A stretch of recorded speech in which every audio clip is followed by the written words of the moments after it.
उनके साथ उसी के साथ उसके कॉरेस्पॉन्डिंग डायमेंशन कितने होते हैं, ठीक है। 7 हमने यूनिट है, ठीक। तो 7 यूनिट में से पहले बताते जाओ, पहला यूनिट कौन सा होता है? लेंथ। इसका यूनिट क्या होता है? मीटर। मीटर। Dimension L. दूसरा मास। मास। इसका यूनिट केजी।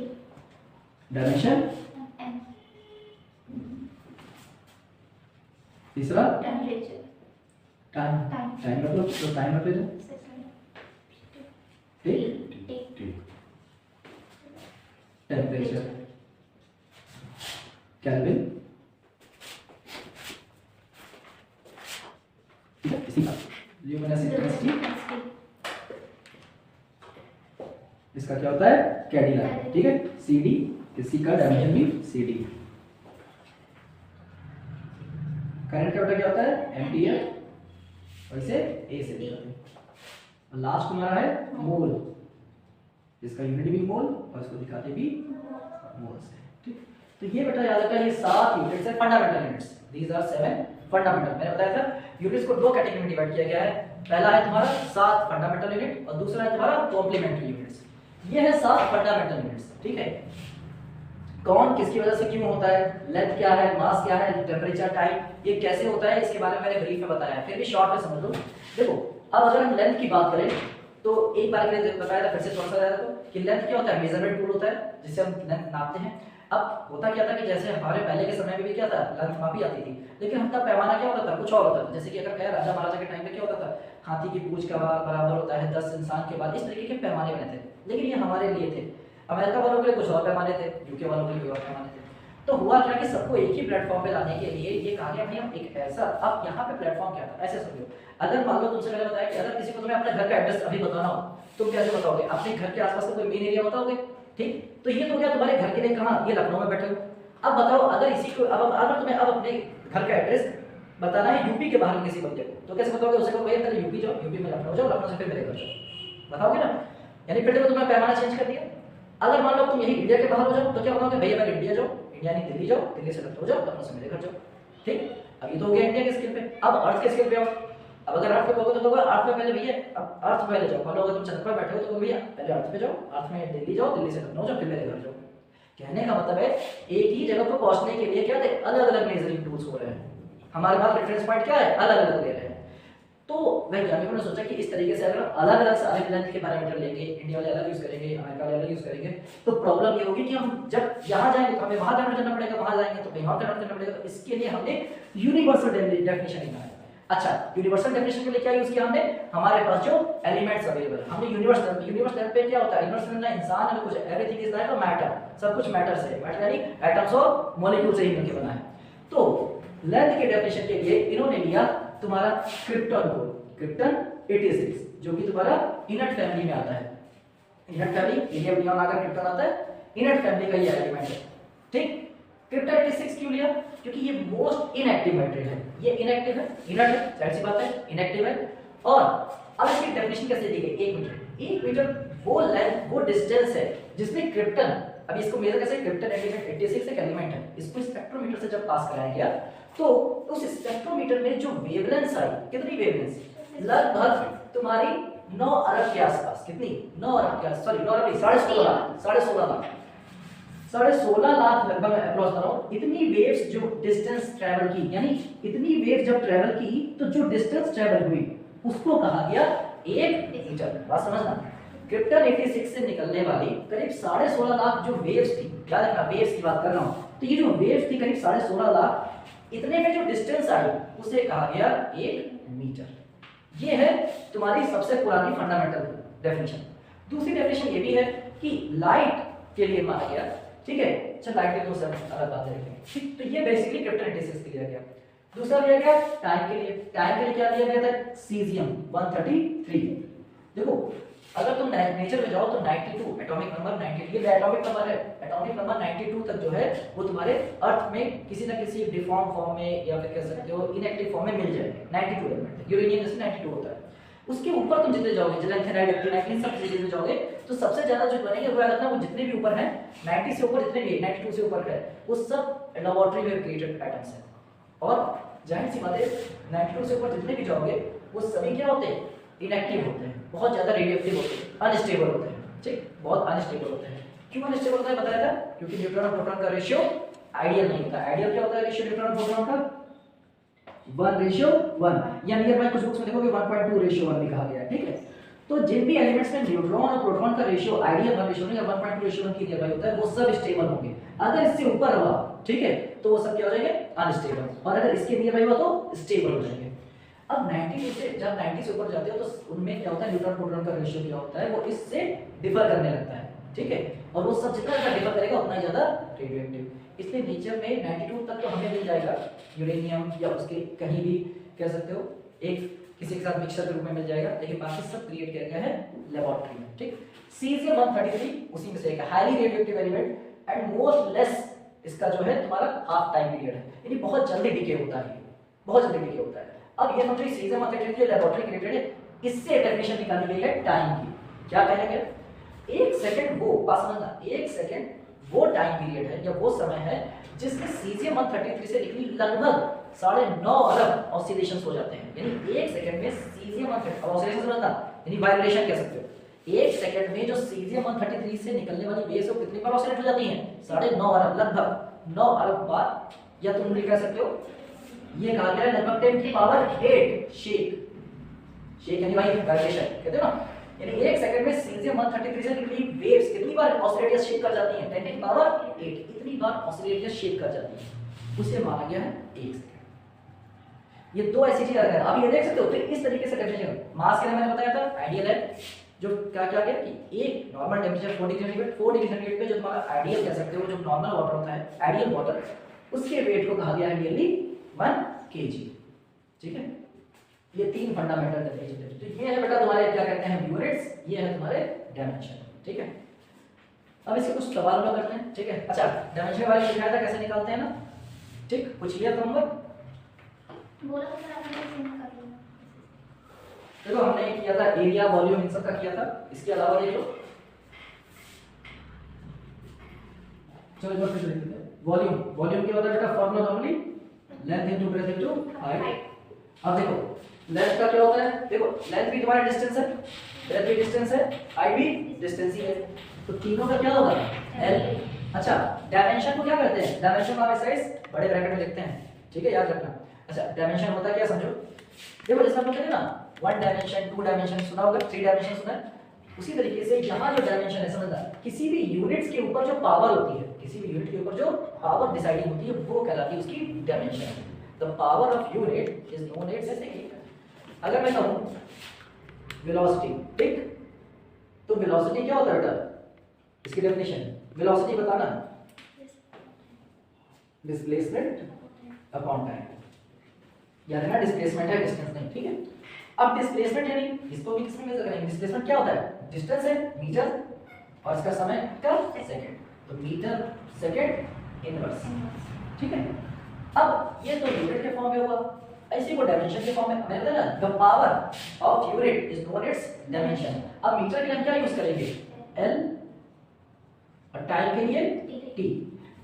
मीटर के लिए डायमेंशन तुम्हारा एल है, समय के लिए टी, क्या हो गया ये एल टी माइनस, ये हो गया इसका डायमेंशन, ठीक।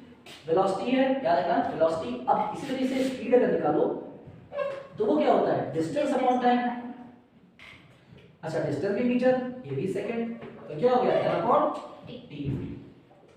अच्छा, एक चीज देखो, यानी यहां से एक चीज तो पता चल गया कि डायमेंशन दो अलग या जितने भी अलग अलग यूनिट्स होते हैं, अलग अलग कह सकते हो पैरामीटर्स हैं, लेकिन डायमेंशन सेम हो सकता है। ये एक ड्रॉबैक भी है डायमेंशन का, यानी हम डायमेंशन देखकर केवल ये नहीं बता सकते कि ये किसी की स्पेसिफिक प्रॉपर्टी है, ठीक है, क्योंकि देख सकते हो वेलोसिटी का भी डायमेंशन है और स्पीड का भी। तो अगर मैं तुमको केवल lt-1 पूछूं, देगा कि lt-1 किसका है, तो तुम ये नहीं बता सकते कि ये वेलोसिटी की बात हो रही है या स्पीड की बात हो रही है, ये एक ड्रॉबैक है। अब देखो volume L, length, breadth, height, तीनों का बेटा लेंथ, तीनों डिस्टेंस है, तीनों का डायमेंशन क्या हो गया L L L, this is L Q, ठीक है, ये हो गया इसका डायमेंशन। इसी तरह ये निकाल सकते हो, ठीक।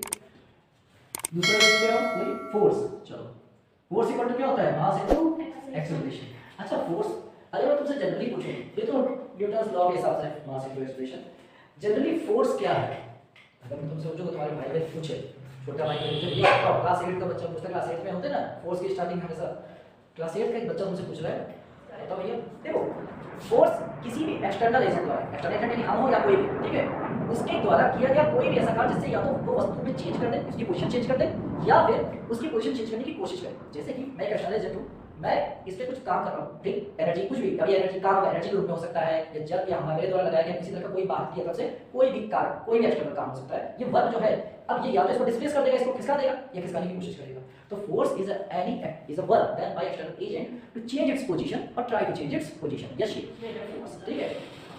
तो अब फोर्स के बारे में देखो, फोर्स इक्वल टू क्या होगा, मास इनटू मास का बेटा यूनिट क्या होगा, डायमेंशन के फॉर्म में लिखते हैं, एंड अब एक्सेलरेशन देखो, एक्सेलरेशन क्या होता है बेटा, change in velocity upon change in time, change in velocity. अच्छा अब क्या करना, चेंज कहो या फिर नॉर्मल चेंज कहो, दोनों केस में डायमेंशन तुम्हारा सेम रहेगा। देखो चेंज का मतलब क्या होता है, जैसे समझो, मान लो तुम्हारा कोई काम पहले t1 समय पे हुआ, बाद में वही काम t2, तुमने एक काम चीज स्टार्ट किया 10 बजे से और फिर खत्म किया 10:15 पे, लेकिन तुम ध्यान से देखो तो 10 बजे भी तुम्हारा समय क्या रहा, सेकंड में तो कैलकुलेट करोगे, 10:15 में भी सेकंड में तो कैलकुलेट करोगे, तो अगर इसका डिफरेंस लोगे तो याद रखो कि ये भी क्या होगा, डेल्टा टी ही आएगा, कुछ भी समय आएगा डेल्टा टी, ये डेल्टा टी किसमें आएगा, वो भी किसमें आएगा, सेकंड में क्यों आएगा, तो इसका डायमेंशन भी क्या होगा, टी। कहने का मतलब है कि चेंज कहो या सीधे सीधे टाइम कहो, ठीक है, डायमेंशन सेम रहता है। तो चेंज इन अगर टाइम में कहो तो चेंज इन टाइम, इसका डायमेंशन क्या होगा, टी। अब चेंज इन वेलोसिटी, ये देखो वेलोसिटी का हमने निकाला, वेलोसिटी का डायमेंशन क्या होता है, lt माइनस 1, इसको समझना। देखो ये भी सेकंड था, ये भी सेकंड था, तो चेंज भी किसमें आएगा, सेकंड में ही आएगा, तो सेकंड में आ रहा है डायमेंशन टी ही रहेगा। चेंज इन वेलोसिटी क्या होगी, lt माइनस 1, तो क्या हो गया, अब देखो टी को ले जाओगे lt हो गया एक्सेलरेशन का डायमेंशन, ठीक, mlt माइनस 2, ये बेटा हो गया डायमेंशन फोर्स का, ठीक है। अगला देखते हैं। अच्छा फोर्स कैसी क्वांटिटी है, वेक्टर क्वांटिटी है स्केलर क्वांटिटी, वेक्टर क्वांटिटी है, मैंने बताया था, फिर भी याद रखो। देखो दो तरीके की क्वांटिटीज होती है, समझो दो तरीके की क्वांटिटीज होती है, ठीक है, पहला स्केलर, दूसरा वेक्टर, ठीक है। स्केलर वेक्टर, इसके अलावा एक और मैंने कौन सी बताई बेटा, टेंसर, ठीक है। तीनों में फर्क स्पष्ट है, स्केलर क्वांटिटी है, देखो जैसा नाम स्केल, स्केल से क्या करते हो, क्या नाम सकते हो ना, इसके अलावा कुछ और कर सकते हो नहीं ना, यानी स्केलर क्वांटिटी होती है जिसमें केवल मैग्नीट्यूड होता है। स्केल से क्या करते हो, जैसे कहते हो ना 10 मीटर 20 मीटर नापते ही होगा, ठीक है, तो स्केलर क्वांटिटी वो होती है जिसका केवल मैग्नीट्यूड होता है, यानी इसमें केवल मैग्नीट्यूड या कह सकते हो जिसमें केवल तुम्हारी एक वैल्यू अवेलेबल होती है, इससे और कुछ नहीं पता चलता। अगर मैं तुमसे कहूं 10, तो 10 क्या है, 10 रुपए की बात कर रहा हूं, 10 बजे की बात कर रहा हूं, तो क्या 10 बोलने से तुम किसी नतीजे में पहुंच रहे हो नहीं ना, ठीक उसी तरह स्केलर क्वांटिटी इसमें केवल तुम्हारा मैग्नीट्यूड होगा, एक वैल्यू दे रखी होगी, इसके अलावा कुछ नहीं होगा, ठीक। ऐसी क्वांटिटीज कहलाती है स्केलर, जैसे कि स्पीड, ठीक है, टाइम, ये सब क्या है स्केलर क्वांटिटी, यानी इससे केवल वैल्यू बदलती है, ये कुछ नहीं बताती है। अगर मैं तुमसे कहूं 100 की स्पीड से गाड़ी जा रही है, चलो ये तो समझ गए 100 स्पीड पर कहां जा रही है, किधर जा रही है, पूरब जा रही है, पश्चिम जा रही है, किधर जा रही है, नहीं पता चल रहा है ना, that's why it is called scalar quantity. तो स्केलर क्वांटिटीज वो होती है जिसमें केवल मैग्नीट्यूड होता है, डायरेक्शन अवेलेबल नहीं होता, ये हो गया स्केलर क्वांटिटीज। वेक्टर क्वांटिटी, इसमें बेटा तुम्हारा याद रखना मैग्नीट्यूड भी रहेगा और डायरेक्शन भी रहेगा, लेकिन एक चीज याद आ रखना, केवल ये दो चीज होने से कोई चीज वेक्टर नहीं हो जाती, until unless, याद रखना इंपॉर्टेंट चीज, until it follows vector triangle law और डायगोनलाइजेशन लॉ,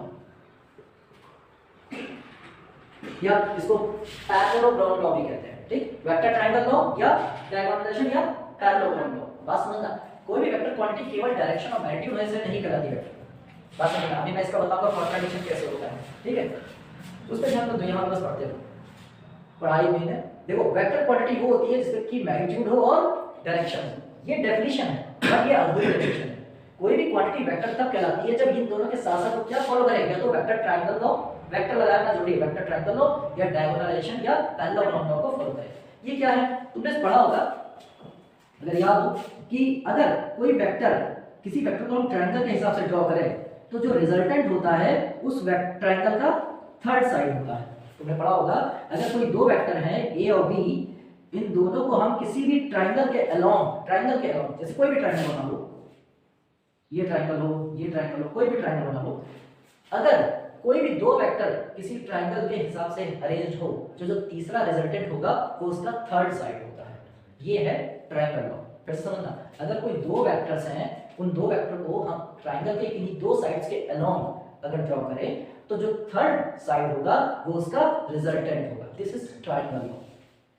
ठीक, इसी तरह एक और लॉ है पैरेललोग्राम लॉ या डायगोनल लॉ भी इसको कहते हैं, कि अगर हम कोई दो वेक्टर हैं उसको ट्रायंगल या तुम्हारे पैरेललोग्राम के अकॉर्डिंग ड्रॉ करें तो जो रिजल्टेंट होगा वो उसका डायगोनल होगा। ठीक, अब चलिए अगर ये करोगे तो ये वाला है, अगर इसको ले लोगे तो ये वाला डायगोनल आ जाएगा। कहने का मतलब है तो अगर वेक्टर क्वांटिटी जिसमें मैग्नीट्यूड हो, डायरेक्शन हो, साथ ही साथ वो वेक्टर ट्रायंगल लॉ और डायगोनल लॉ को फॉलो करेगी, तब वो कहलाएगी तुम्हारी वेक्टर क्वांटिटी। जैसे कि फोर्स, ठीक है, एक्सेलरेशन, वेलोसिटी, तो ये सब तुम्हारे किसमें आते हैं, वेक्टर क्वांटिटी। वेलोसिटी क्या होती है, वेलोसिटी वेक्टर क्वांटिटी है, क्योंकि इसमें क्या होती है, डायरेक्शन भी होती है और तुम्हारा मैग्नीट्यूड भी होता है। जैसे कहते हैं जब तुम एक पेपर में लिखते हो तो तुमने देखा होगा वेक्टर क्वांटिटीज में जब ड्रॉ किया जाता है तो उसके ऊपर याद रखना एरो लगाते हैं। क्या लगाते हैं, एरो का साइन। कभी देखो अगर न्यूज़पेपर वगैरह में दिखाते हैं हवा की निकल के हवा की चाल, तो चाल लिखी हुई सिंपल है, लेकिन अगर वेग लिखा होगा तो देखोगे या तो उसको बोल्ड कर देंगे पेपर में, ठीक, या उसके ऊपर देखोगे छोटा सा तीर लगा मिलेगा। ज्यादातर पेपर में क्या करते हैं उसको डार्क बोल्ड। वो क्यों करते हैं, क्योंकि वो दिखाते हैं कि आपका स्पीड नहीं है, कि वेलोसिटी बता रही है। देखो कि उसके आगे ये लिखा होगा 50 किलोमीटर की हवा रफ्तार है, वेस्ट लिखा होगा, नॉर्थ वेस्ट लिखा होगा, ध्यान देना, और देखोगे बोल्ड होगा, वो इसीलिए होता है। ठीक है, तो वेक्टर क्वांटिटीज जिनमें मैग्नीट्यूड और डायरेक्शन हो, साथ ही साथ वेक्टर ट्रायंगल लॉ और डायगोनल लॉ को फॉलो करें। अब सोचो मैं जो बात कर रहा था कि क्यों केवल अगर डायरेक्शन और मैग्नीट्यूड है, मैं बोल दूं कि अगर डायरेक्शन और मैग्नीट्यूड है तो वो वेक्टर है, तो अगर ये मैं केवल कहूं कि वो अधूरा है, समझना। कुछ ऐसी क्वांटिटीज होती है बेटा जिनका डायरेक्शन होता है, मैग्नीट्यूड भी होता है, लेकिन वो वेक्टर की पैरामीटर में फिट नहीं बैठती, जैसे कि करंट। अगर सोचो, ध्यान से सोचना, अगर मैं ये कहूं कि मान लो बेटा ये एक ट्रायंगल है 90 डिग्री, ठीक, अगर ये साइड सोचो 3 है, ये 4 है, तो ऑटोमेटिकली कितनी होगी, 5। पाइथागोरस लॉ से निकाल देंगे। ठीक, इसके हिसाब से अगर मैं वेक्टर ड्रॉ करूं, ध्यान समझना, तो वेक्टर नियम कहता है अगर एक साइड वेक्टर 3 के अलोंग है, दूसरा वेक्टर याद रखना हेड से टेल दिखता है वेक्टर, ठीक है, 4 के अलोंग है, तो इसका रिजल्टेंट इसका टेल से इसका हेड होगा जो कि 5 होगा। बात समझ में? तुम्हारा अगर मैं राइट एंगल ट्रायंगल बनाऊं, ठीक है, 90 डिग्री पे एक साइड 3 है, दूसरी साइड 4 है, तो ऑटोमेटिक हाइपोटेन्यूज कितना हो गया, 5 हो गया। चलो वेक्टर क्वांटिटी की अगर मान लो दो वेक्टर क्वांटिटीज है, एक 3 के अलोंग के, एक इसके अलोंग है, मतलब मान लो एक गाड़ी इधर से आ रही है, 3 के स्पीड से हवा आ रही है, इधर से हवा 4 की स्पीड से आ रही है, तो इन दोनों का रिजल्टेंट जो होगा उसकी स्पीड कितनी होनी चाहिए, 5 होनी चाहिए। ये क्या है, वेक्टर ट्रायंगल। ठीक, अब करंट क्या आता है, मान लो यहां से करंट आ रही है, ये जंक्शन है, यही जंक्शन ले रहा हूं, यहां से करंट आ रही है 3 एम्पीयर की, यहां से करंट आ रही है 4 एम्पीयर की, तो इसको मैं आगे बढ़ा दूं, कोई दिक्कत तो नहीं।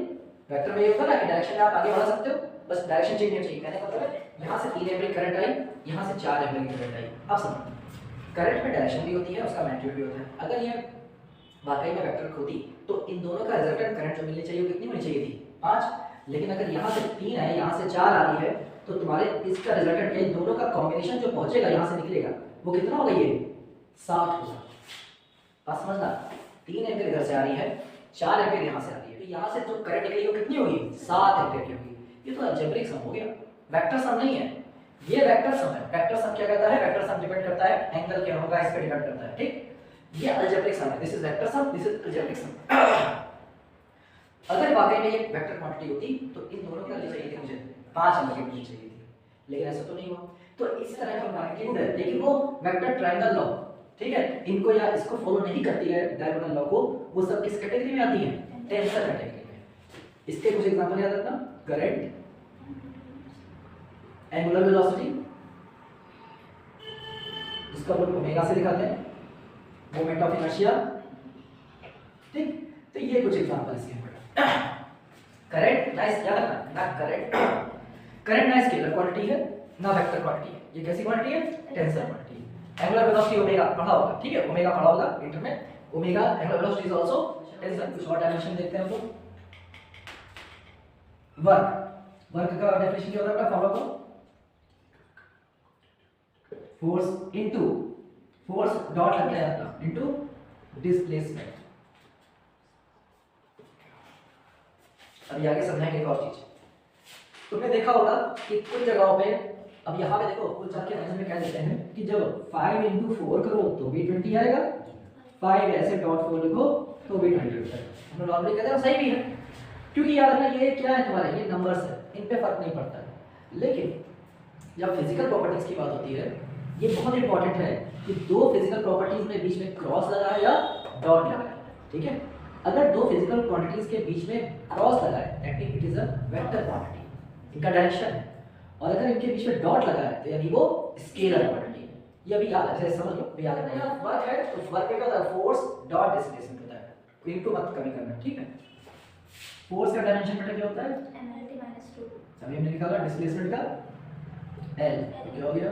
mL/T-2। अच्छा, इसी तरह चलो जरा अब काइनेटिक एनर्जी का देखो। काइनेटिक एनर्जी क्या होती है? Half M V square. चलो इसको देखो। अब देखो जब डायरेक्शन निकालते हैं तो जो तुम्हारी न्यूमेरिकल वैल्यूज होती है उसको हम लोग छोड़ देते हैं, उसे निकासी कर देते हैं। ये मास हो गया बेटा। अच्छा अब सुनो, वेलोसिटी का क्या होता है? Lt-1 और इसके ऊपर क्या लगा है? पावर 2। याद रखना जो डायमेंशन की पावर होगी वो ब्रैकेट्स में होगी और जो इसके ऊपर जो पावर लगी होगी वो यहाँ बाहर लगेगी, अंदर मत लगाना है। ये m हो गया। अब देखो ये क्या हो जाएगा? L2T-2। क्या हो गया डायमेंशन? L2T-2। अब देखो वर्क का डायमेंशन भी वही है जो एनर्जी का डायमेंशन है। अच्छा, डायमेंशन अगर दो अलग अलग क्वांटिटीज हैं, अगर उनका डायमेंशन वो क्वांटिटीज आपस में कोरिलेटेड है, ये हम कह सकते हैं। समझ, असल में अगर एनर्जी और वर्क के बीच में रिलेशन की बात करूं, बहुत ध्यान से समझना, इसको लिख भी लेना, ठीक है। देखो अगर flow of energy without any change in temperature होता है, ठीक है, that is known as work. समझना, अगर flow of energy without any change in temperature होता है तो उसे क्या कहते हैं हम लोग?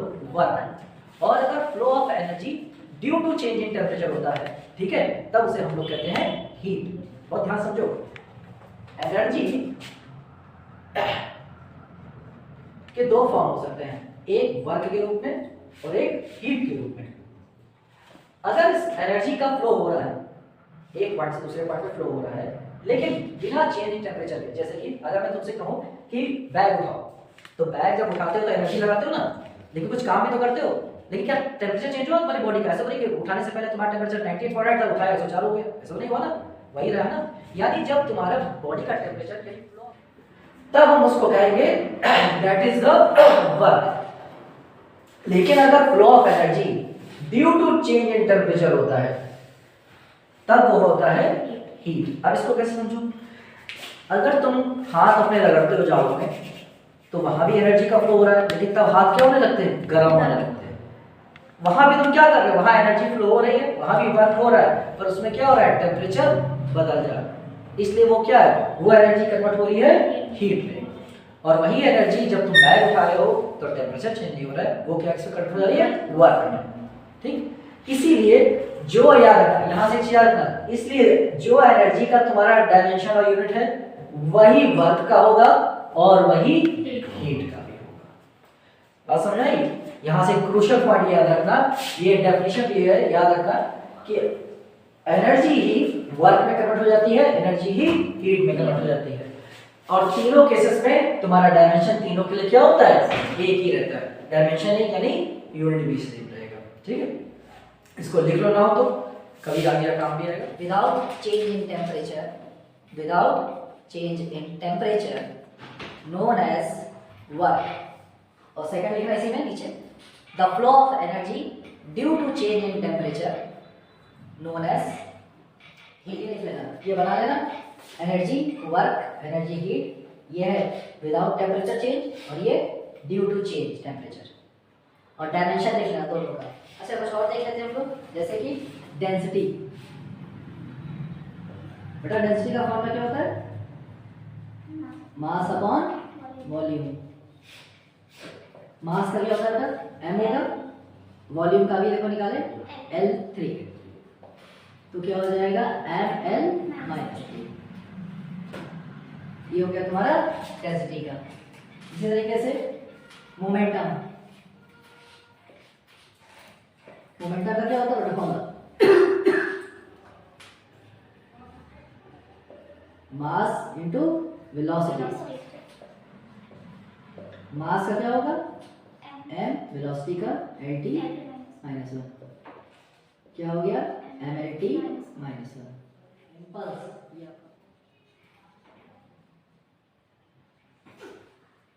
इम्पल्स का क्या होता है? देखो मोमेंटम होता है मास into velocity.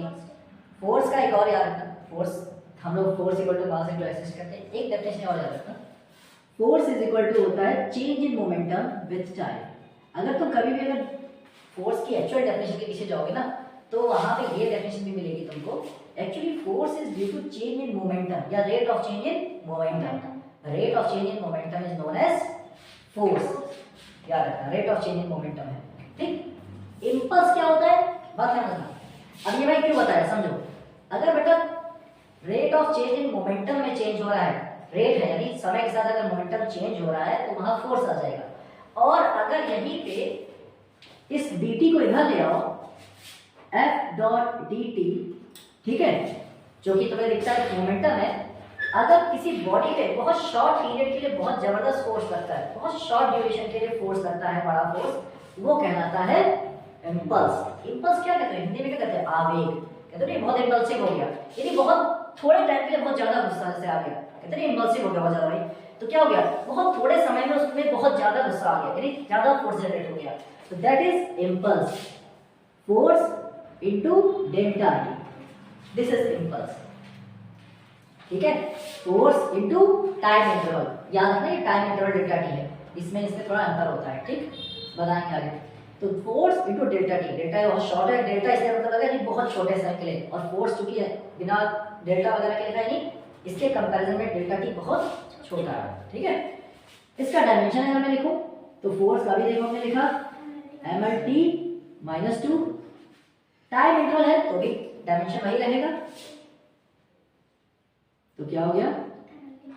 mlt minus 1।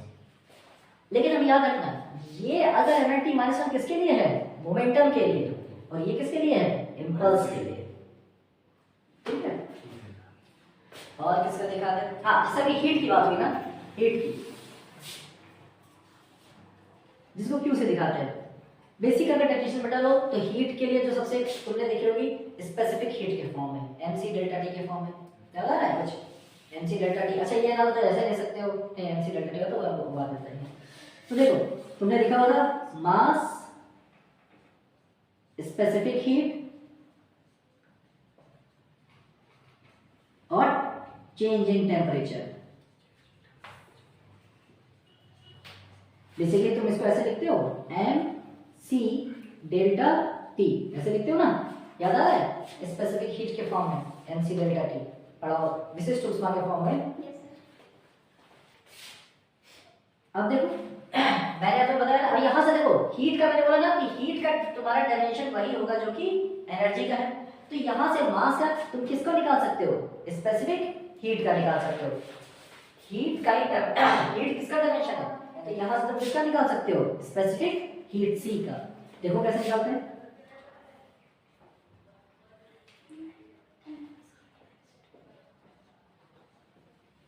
Specific heat सी का निकालना है मुझे। अच्छा, टेम्परेचर का बेटा मैंने बताया क्या होता है? Dimension theta. तो यहां से देखो सी का तुम्हारा आ जाएगा mL2T माइनस 2, और ये तुम्हारा नीचे m थीटा। अब देखो नीचे m ऊपर m कैंसिल हो जाएगा, ठीक। L2 यानी अच्छा डायमेंशन में अगर n कैंसिल हो रहा है यानी पहले था ना, इसलिए हम इसको कैंसिल नहीं करेंगे, इसके ऊपर लिखा देंगे 0 लिखा देंगे। m0 L2T minus 2 theta minus 1, ये हुआ स्पेसिफिक हीट का डायमेंशन।